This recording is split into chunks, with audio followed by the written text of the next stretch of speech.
எங்கே பார்த்தாலும் தமிழக வெற்றி கழகம் அதை பற்றி தான் வந்து பேச்சு, அதை பற்றி தான் வந்து நியூஸுங்க அது இது வந்துனே இருக்குது. எங்கே பார்த்தாலும் இல்லைனாலும் இன்டர்நெட்டில் பார்த்தீங்கன்னா நிறைய வந்து அவங்களுடைய நியூஸ் வந்து வந்துனே இருக்குது. அதில் வந்து இன்றைக்கி வந்த ஒரு நியூஸ் என்னென்னா, உளுந்தூர்பேட்டை தொகுதியில் வந்து அதுக்கு உட்பட்ட கிராமங்களில் வந்து வருவாய்த்துறைக்கு, காவல்துறைக்கு இவங்ககிட்டலாம் வந்து பர்மிஷன் கேட்காம கொடி ஏற்றிருக்காங்க.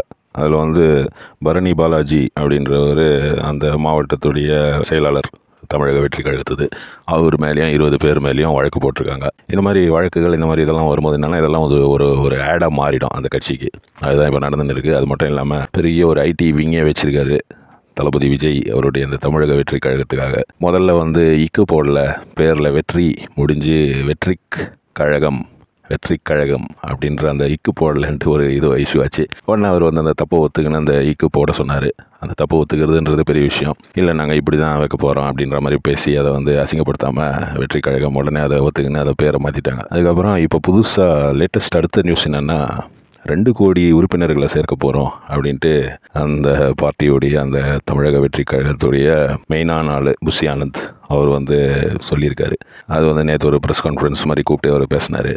2 கோடி முதல்ல சொல்லிட்டாரு சாதாரணமாக. அதுக்கப்புறம் நோண்டி கேள்வி கேட்குறாங்க, இதுக்கு எவ்வளோ டைமில் பண்ணுவீங்க அது இதுன்னு கேட்கும்போது அவர்கிட்ட வந்து பதில் இல்லை, அப்படி தள்ளாடுறாரு. அந்த ஆடியோ கிளிப்பிங் கேட்டு பாருங்கள். 2 கோடி உறுப்பினர் சேர்க்கை இலக்கை நாங்கள் நிர்ணயித்திருக்கிறோம். தலைவர் அவர்களின் உத்தரவின் பேரில் நிர்ணயித்திருக்கிறோம். அதற்கு ஒரு இலக்கு வைத்துக்கொண்டு நாங்கள் அந்த உறுப்பினர்களை சேர்க்க இருக்கிறோம் என்பதை இந்த நேரத்தில் நாங்கள் மகிழ்ச்சியுடன் தெரிவித்துக் கொள்கிறேன். அந்த உறுப்பினர் சேர்க்கை இலக்கு எந்த கால வரையறைக்கு நம்ம முடிவு பண்ணியிருக்கோம்? அது வந்து எங்களுக்கு டைம் வந்து தலைவர் வந்து கொடுத்துருக்கிறாரு. அது வந்து நீங்கள் பார்த்தீங்கன்னா எவ்வளோ பேர் அதை வந்து நீங்கள் வந்து உறுப்பினர் சேர்த்து கொண்டு இருக்கிறார்களோ அதுக்கு நாங்கள் ஒரு இலக்கு அவங்கக்கிட்ட அது சம்பந்தமாக இப்படி வந்து பேசி மழுப்பி போயிருக்காரு. திமுக போன்ற கட்சிகளை வந்து 1.5 கோடி 2 கோடி அப்படின்ற ஒரு இலக்கு தான் வச்சுருக்காங்க. இவங்க வந்து இப்போ தான் ஆரம்பிச்சிருக்காங்க. ஆரம்பிக்கும் போதே வந்து 2 கோடி இலக்குன்றது வந்து எவ்வளோ தூரத்துக்கு சாத்தியமானதுன்னு தெரியல. காலம்தான் அதுக்கு பதில் சொல்லும். பொறுத்திருந்து பார்க்கலாம். நம்ம தளபதி விஜய் வந்து எப்படி அவருடைய பார்ட்டியை ஒரு வெற்றி கழகமாக எப்படி மாற்றுறாரு, பேர் வச்சிட்டாரு வெற்றி கழகம்ட்டு, அது வெற்றி கழகமாக மாறுமா அப்படின்றதுக்கு வந்து காலமும் அவருடைய உழைப்பும் அவருடைய செயல்கள் தான் பதில் சொல்லும். இதுக்கு நடுவில் வெளியில் வந்து இன்னொரு நியூஸ் பெருசாக போயின்னு இருக்குது. என்னென்னா, அஜித்தை வந்து புறக்கணிக்கணும். அஜித் வந்து அவர் ஃபேன்ஸுக்காக எதுவுமே பண்ணல, யாருக்காகவும் எதுவும் பண்ணல, அவர் வந்து எங்கேயும் வரமாட்டேன்றாரு. அவர் வந்து அப்படி எங்கேயும் ஒரு கூட்டத்துக்கு இதுக்கெல்லாம் வராத ஒரு நபர் வந்து எதுக்காக சினிமா துறையில் இருக்கணும் அப்படின்ற மாதிரி நிறைய பேர் பேசினுக்கிறாங்க. அதுக்கு வந்து நிறைய அஜித் ரசிகர்கள் அப்புறம் அவருடைய ஒரு ஐடி விங் இருக்கும் பொழுது அவங்க வந்து ஆன்லைனில் ஒரு கேம்பெயினிங் மாதிரி பண்ணியிருக்காங்க. லிவ் அண்ட் லெட் லிவ், வாழ விடு அப்படின்ற மாதிரி அது வந்து ஜேம்ஸ் பாண்டுடைய ஒரு சினிமாவுடைய பேர், ஒரு படத்துடைய பேர். அது 007 ஜேம்ஸ் பாண்ட் இருந்தார் பார்த்தீங்களா, லிவ் அண்ட் லெட் லிவ். அது வந்து லிவ் அண்ட் லெட் டைன்னு வரும். அதை வந்து இது மாதிரி வச்சுருக்காங்க. இப்படி ஒரு விஷயம் அஜித்துடைய இதில் வந்து ட்ரெண்டிங்காக போகும்போது நிறைய பேர் என்ன பேசுகிறாங்கன்னா, இது வந்து அஜித்தே பண்ணுறது தான்ப்பா, அவருக்கு வந்து புகழ் வேணும், அதுக்காக அவரே தான் பண்ணிக்கிறாரு, அவர் வந்து விஜயோடைய வளர்ச்சியை பார்த்து அவருக்கு வந்து பொறுக்கலை அது இதுன்ட்டு ஒரு சைடில் நிறைய பேர் பேசியிருக்காங்க. அஜித்தை புறக்கணிக்கணும்லாம் பேசியிருக்காங்க. எதுக்காக புறக்கணிக்கணுன்றது தெரியல. அவர் வந்து விஜயகாந்த் சாருடைய இறுதி ஊர்வலத்துக்கு வரல, இறுதி சடங்குக்கு வரல, அவர் ஏதோ பிஸியாக இருந்தார், இல்லை விஜயகாந்த் சார்கிட்ட ஏதாவது ப்ராப்ளம் இருந்திருக்கும் அவருக்கு, இது நம்மளுக்கு தெரியாத விஷயம். அது இல்லை அவர் ஏன் வரல, இந்த மாதிரி வராத ஆளை வந்து நம்ம வந்து இது பண்ணோம், புறக்கணிக்கணும். அவர் வந்து நம்ம ஒரு ஸ்டாராக வந்து இவ்வளோ ஃபேன்ஸ் எதுக்காக அவருக்கு அப்படின்னு, ஃபேன்ஸ் தானேங்க அதை வந்து நிச்சயம் பண்ணுறவங்க, அவங்க தான் அதை வந்து டிசைட் பண்ணுறது வந்து ஃபேன்ஸ். அவங்களுக்கு வந்து அஜித்தை பிடிச்சிருக்கு, அவங்க அஜித்தை வந்து கொண்டாடுறாங்க. அதை பார்த்து வந்து ஒரு சிலருக்கு வந்து பொறாமை. அஜித் வந்து முன்னாடி சொன்ன ஒரு கிளிப்பிங் ஒன்று இருக்குது.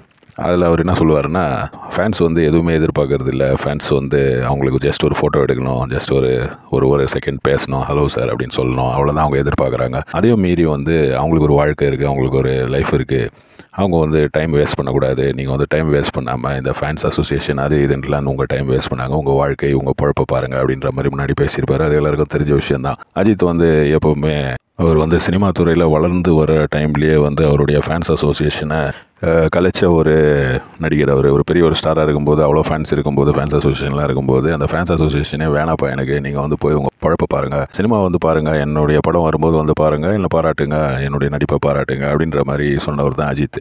அதை வந்து இப்போது இல்லை அவர் வந்து நான் ரொம்ப ஓவராக ஷோ காட்டுறாரு, இவ்வளோ ஒரு தனிமை தான் வேணும் அப்படின்னா இந்த மாதிரி ஒரு ஃபீல்டில் இருக்கக்கூடாது. இது வந்து நடிப்பு அப்படின்ற ஃபீல்டு வந்து இது நிறைய பேர் வருவாங்க போவாங்க, நீங்கள் நிறைய இடங்களுக்கு வரணும் போகணும், அதெல்லாம் செய்ய முடியாது. அந்த ஃபீல்ட்லேயே இருக்காதீங்க. நீங்கள் ஏதாவது ஒரு ஐடி ஃபீல்டோ ஏதோ ஒரு ஃபீல்டுக்கு போயிடுங்க, நீங்கள் வேறு ஏதாவது ஒரு பிஸ்னஸ் பண்ணுங்கள், நீங்கள் ஒரு ஆஃபீஸ் கட்டின்னு தனியாக இருந்துருங்க அப்படின்ற மாதிரி நிறைய பேர் பேசின்னு இருக்காங்க. அதை வந்து ஆமோதிக்கிற நிறைய பேர் இருக்காங்க, அதை எதிர்க்கிற அவருடைய ஃபேன்ஸ் நிறைய பேர் இருக்காங்க. நம்மளுக்கு வந்து இன்னொருத்தர் என்ன பண்ணுறாருன்றதை அதையே பார்த்துன்னு அந்த விஷயத்தை பற்றியே பேசின்னு இருக்கிறதுன்றது வந்து ஒரு வேஸ்ட்டான விஷயம். இவங்க வந்து அஜித்தை பிடிக்காதவங்க அஜித் பிடிக்கலன்னு சொல்லிட்டு போகிறாங்க, அஜித் பிடிக்கிறவங்க பிடிக்குதுன்னு சொல்லிட்டு போகிறாங்க. இதில் வந்து நம்ம போய் நடுவில் பேசினா வரப்போகுது. என்னுடைய ஒரு ஒப்பீனியனில் வந்து அவர் வராததுன்றது வந்து அவருடைய பர்சனல் விஷயம். இப்போ வந்து ஒரு நேஷ்னல் ஆந்தம் பாடும்போது அவர் எழுந்துச்சு நிற்கல அப்படின்ற ஒரு விஷயம் இருந்ததுன்னா அது வேணால் ஒரு நேஷ்னல் இஷ்யூவாக இருக்கலாம். இல்லை ஒரு தமிழ்தாய் வாழ்த்து பாடும்போது அவர் வந்து அதை மதிக்கலை அப்படின்னும் போது அது வந்து ஒரு தப்பான விஷயமா இருக்கலாம். ஒரு தனிநபர், ஒரு பெரிய ஆக்டர், பெரிய ஒரு நடிகர் சங்க தலைவரெல்லாம் இருந்தவர் தான், ஒரு கட்சி தலைவராக இருந்தவர் தான் விஜயகாந்த் சார்.